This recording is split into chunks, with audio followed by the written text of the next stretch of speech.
14వ అధ్యాయము 13వ వచనము నుండి 21వ వచనము వరకు. శిష్యులు యోహాను భూస్థాపితమును గురించి యేసుకు తెలియజేసిరి. యేసు ఈ వార్తను విని అచ్చట నుండి పడవనెక్కి నిర్జన ప్రదేశమునకు ఒంటరిగా ప్రయాణమయ్యెను. ప్రజలు ఈ వార్తను విని తమ పట్టణముల నుండి బయలుదేరి సరస్సు తీరమున కాలినడకన ఆయనను వెంబడించిరి.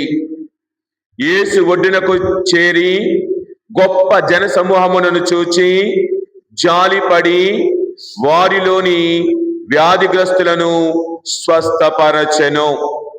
సాయం సమయమున శిష్యులు ఆయన సముఖమునకు వచ్చి, ఇది నిర్జన ప్రదేశము, వేళ అతిక్రమించినది, ఇక వారిని పంపివేయుడు, పల్లె పట్టులకు వెళ్ళి వారికి కావలసిన ఆహార పదార్థములను సమకూర్చుకొందురు అని మనవి చేసిరి.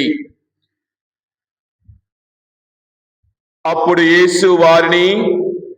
యేసు వీరిని పంపివేయవలసిన అవసరము లేదు, మీరే వీరికి భోజన సదుపాయములను చెయ్యుడు అని శిష్యులతో అనెను.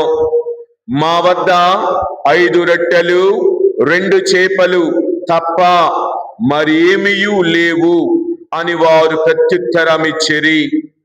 వాటిని ఇచ్చటకు తీసుకొని రండు అని చెప్పి యేసు ఆ జన సమూహమును పచ్చిక బయళ్ల మీద కూర్చుండుడని ఆజ్ఞాపించెను.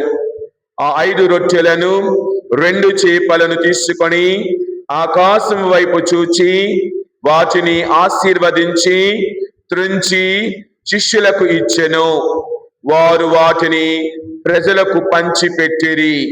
వారందరూ భుజించి సంతృప్తి చెందిన పిమ్మట మిగిలిన ముక్కలను 12 గంపలకు నిండా ఎత్తిరి.